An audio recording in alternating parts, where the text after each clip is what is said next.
خداوند یسوع المسیح ہمارے منجی یشوع مشیح کے عظیم اور جلیل اور قدوس نام میں آپ سب کی سلامتی ہو۔ نبیوں کی کہانی بائبل اسٹڈی پروگرام کے ساتھ ہارون خان آپ کی خدمت میں حاضر ہے، اور آپ سبوں کے لیے ہمارے آسمانی باپ سے اس کے اکلوتے بیٹے ہمارے منجی یسوع المسیح یشوع مشیح کے نام میں رحمتوں، نعمتوں اور برکتوں کا طالب ہے۔ آپ سبوں کے لیے جو خداوند کے کلام مقدس کے بندھن کے ساتھ، خداوند کے ساتھ، اس کے بیٹے کے ساتھ، پاک روح کے ساتھ، ہم اس کے ناچیز خادموں کے ساتھ جڑے ہوئے ہیں، آپ سبوں کے لیے خداوند کی رحمت کو اور اس کی فرما برداری کو مانگتے ہیں، تاکہ آپ کلام مقدس کے اس پروگرام کو نہ صرف کانوں سے بلکہ دل سے سننے والے ہوں،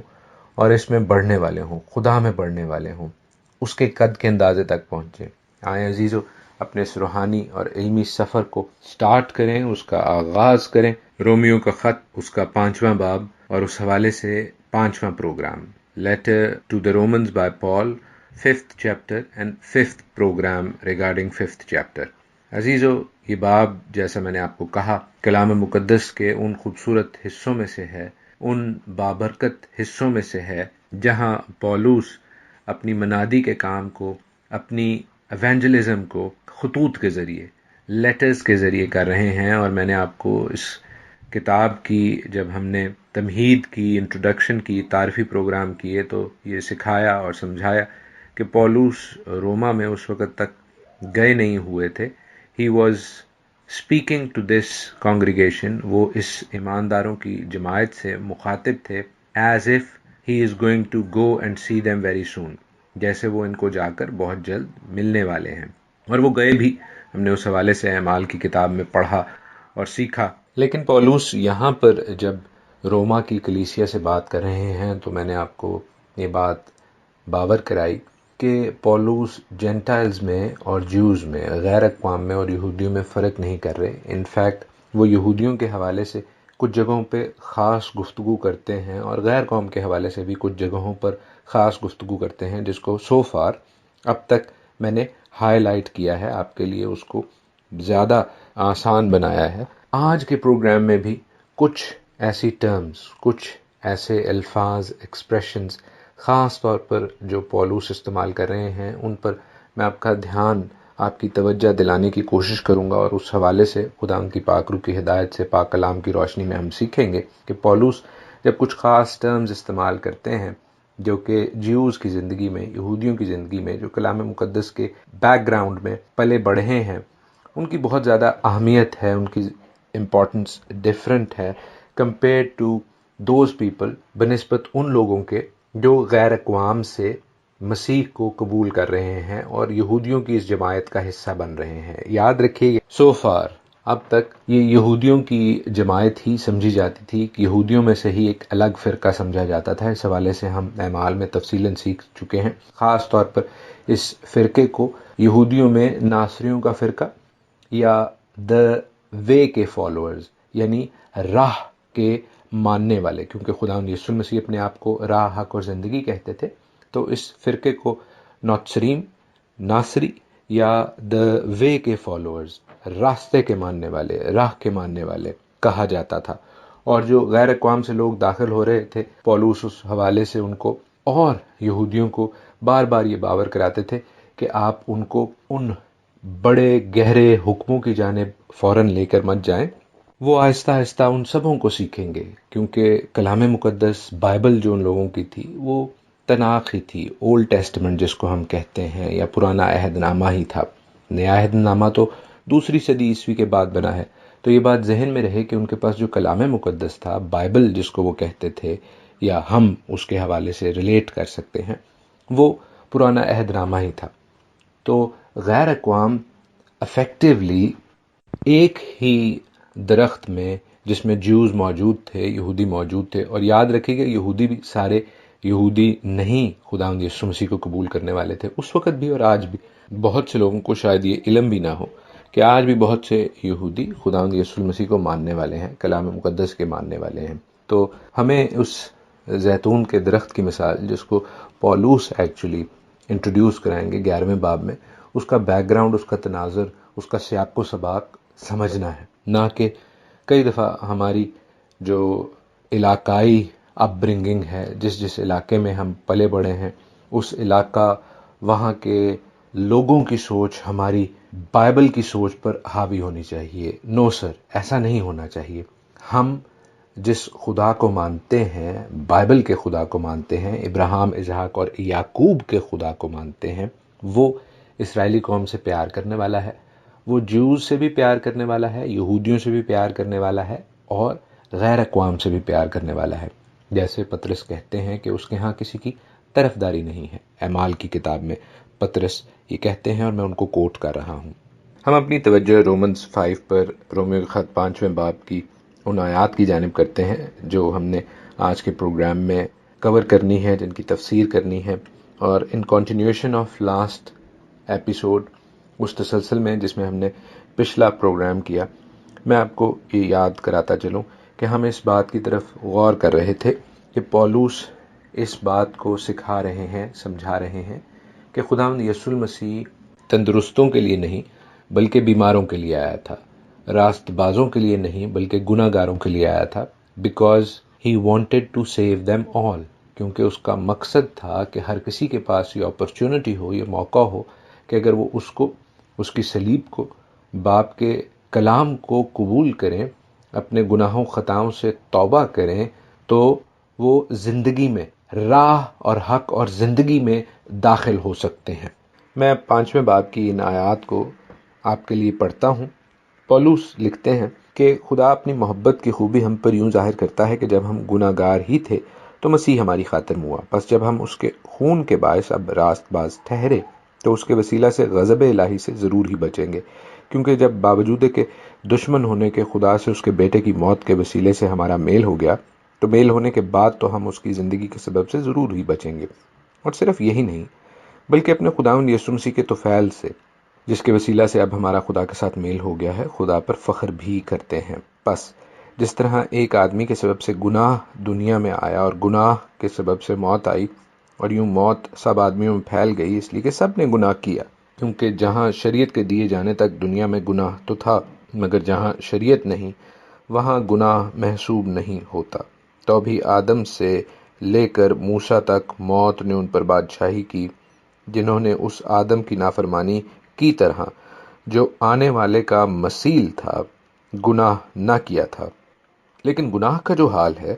وہ فضل کی نعمت کا نہیں، کیونکہ جب ایک شخص کے گناہ سے بہت سے آدمی مر گئے تو خدا کا فضل اور اس کی جو بخشش ایک ہی آدمی یعنی یسوع مسیح کے فضل سے پیدا ہوئی، بہت سے آدمیوں پر ضرور ہی افراط سے نازل ہوئی. آمین. عزیزوں، میں نے اس باب کی 15ویں آیت تک آپ کے لیے پڑھا ہے، 15th ورس تک آپ کے لیے پڑھا ہے، اور اس سے آگے بھی یہی تھیم کنٹینیو ہو رہا ہے. لیکن پروگرام کا جتنا ٹائم باقی بچا ہے، اور میں ہمیشہ اس بات کے حوالے سے محتاط ہوتا ہوں، اویئر ہوتا ہوں کہ ہم نے ٹائم کا خیال رکھنا ہے، اور جس پوائنٹ پر بات کر رہے ہیں، جس پیسج کے حوالے سے بات کر رہے ہیں، اسی کے حوالے سے فوکس رہیں. ہمارا دھیان، ہماری بات چیت، ہماری ڈسکشن، ہماری تفسیر آگے پیچھے نہ ہو. سو I'll try to stay focused as always. ہمیشہ کی طرح آج بھی انہی آیات، اسی تھیم کو جو پولس نے پکڑا ہوا ہے، جو خدا ان کی پاک روح اس کے وسیلہ سے آپ کو، مجھے سکھانا چاہ رہی ہے، ہم آج بھی پاک روح کی ہدایت سے سیکھیں گے. پولس اس حقیقت سے سب کو آگاہ کر رہے ہیں، جیوز اینڈ جینٹائلز الائک، غیر اقوام اور یہودیوں کو ایک ہی طریقے سے، کہ خدا کے غضب سے بچنے کا ایک ہی طریقہ ہے کہ ہمارا میل یسوع کے وسیلے سے خدا کے ساتھ ہو جائے، وہ تعلق جڑ جائے، وہ رشتہ استوار ہو جائے جو باغ عدن میں تھا. کیونکہ اب دیکھیں آگے وہ آدم کی مثال استعمال کرتے ہیں. پچھلے 4 باب میں انہوں نے ابراہیم کی مثال دے کر ایمان کا تعلق ابراہیم اور یسوع مسیح دونوں کو ایکویٹ کیا. اب وہ آدم کی مثال دے رہے ہیں، لیکن یسوع مسیح کو وہ انورس آدم کے طور پر استعمال کر رہے ہیں، ایسے آدم کے طور پر استعمال کر رہے ہیں جس نے پہلے آدم کے گناہ کو، فرسٹ ایڈمز سن کو ریموو کیا، اس کے برعکس کام کیا. پہلے آدم کی وجہ سے اگر گناہ دنیا میں، بنی نوع انسان میں، ہیومن کائنڈ میں آیا، تو دوسرے آدم یعنی یسوع المسیح، ہمارے منجی کائنات یشوع مسیح کے وسیلہ سے، اس کے لہو، اس کی قربانی جو اس نے باپ کی محبت اور فرما برداری کرتے ہوئے کوہ کلوری پر دی، ہم اسپرچل ریلم میں اپنی روحانی حالت میں باپ کے ساتھ پھر جڑ سکتے ہیں، اور ہم اس بات کے لیے خداوند کا شکریہ ادا کرتے ہیں۔ ہاللویہ! کیا ہی خوبصورت پولوس کا رائٹنگ سٹائل ہے، جہاں وہ جیسے پہلے ابراہیم کے ساتھ یسوع مسیح کی مثال دی، اب یہاں پر بھی ہم نے پڑھا کہ انہوں نے مثیل بنایا ہے یسوع المسیح کو آدم کے ساتھ۔ آدم کے ساتھ خداوند یسوع المسیح کی مثال دینے کا ایک خاص مقصد ہے، اور وہ یہ مقصد ہے، جیسے میں نے آج کے پروگرام کے آغاز میں آپ کو یہ بتانا سکھانا شروع کیا کہ پولوس سب لوگوں کے لیے، جیوز اینڈ جینٹائلز الائک، یہودیوں اور غیر اقوام سب کے لیے یہ لیٹر لکھ رہے ہیں جو ایماندار ہیں، جو کلیسیا کا حصہ ہیں۔ تو آدم کے ساتھ لوگ اس لیے زیادہ ریلیٹ کر سکتے ہیں، ایڈم کے ساتھ کیوں اپنا تعلق استوار کر سکتے ہیں، کیونکہ جوز جو تھے وہ ابراہیم کو اون کرتے تھے۔ چوتھے باب میں جو گفتگو ہو رہی تھی وہ ابراہیم کے حوالے سے اس لیے زیادہ تھی کہ فوکس جو تھا، ٹارگٹ آڈینس جو تھی، وہ جوز تھے، وہ یہودی تھے، اور ابراہیم کو وہ اپنا باپ کہتے ہیں۔ لیکن اب آدم کی مثال دینے کا مقصد یہ ہے کہ پولوس سب بنی نوع انسان کو، جوز اینڈ جینٹائلز الائک، ساروں کو اس جگہ پہ مخاطب کر رہے ہیں، ان کو اس عالمگیر کلیسیا کا حصہ بنا رہے ہیں، ان کو یہ اپرچونٹی دے رہے ہیں کہ بھائی آدم جو پہلا آدم ہے، جو گناہ لے کر دنیا میں آیا، آپ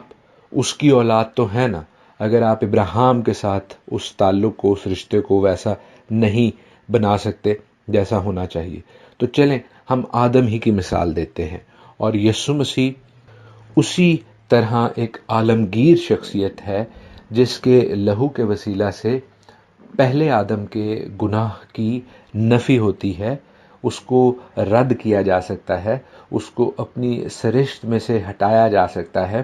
and that is only possible، وہ صرف اسی طور پر ممکن ہے جیسے وہ یہاں پر لکھ رہے ہیں کہ یسوع مسیح کو قبول کرنے سے، اس فضل سے بہت سے لوگوں پر افراط سے، کثرت سے خداوند کی بخشش جاری ہو سکتی ہے، which is important، جو نہایت اہم ہے اگر ہم خدا کے رات سے، خدا کے غضب سے بچنا چاہتے ہیں۔ پس ثابت یہ ہوتا ہے کہ خداوند یسوع المسیح کی جو فیتھفلنس تھی، وفاداری تھی باپ کے ساتھ، اس نے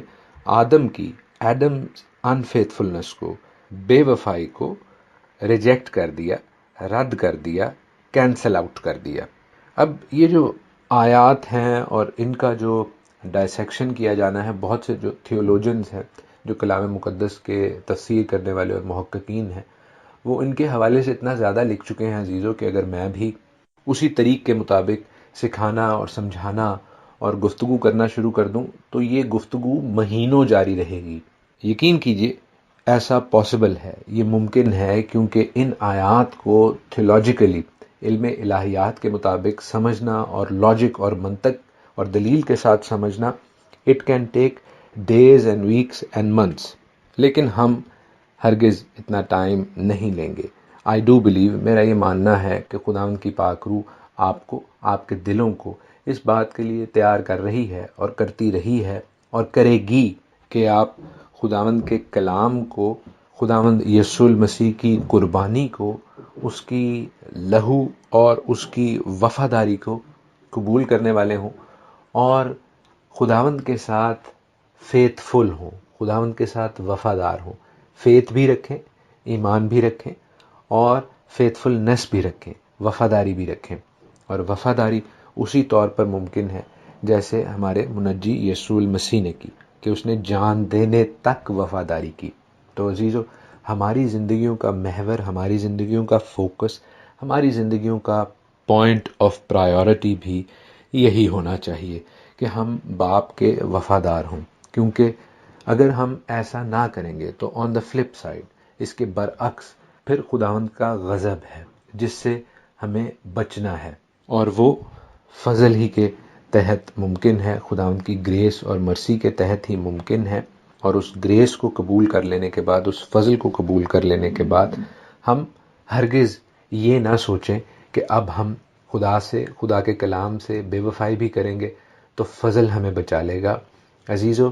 یہ خداوند کی قربانی کو، خداوند یسوع مسیح کے لہو کو، جیسے پطرس کہتے ہیں، اور میں آپ کے لیے کوٹ کرتا ہوں کہ اعلانیہ ذلیل کرنے کے مترادف ہے۔ ہمیں ایسا نہیں کرنا،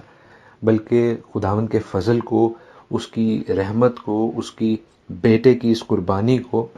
ریئلائز کرنا ہے، جاننا ہے کہ وہ کتنی اہم اور کتنی امپورٹنٹ ہے، اور جب ہم اس قربانی کو قبول کر لیں، اس کے فضل کے تحت اس کے خاندان کا حصہ بن جائیں،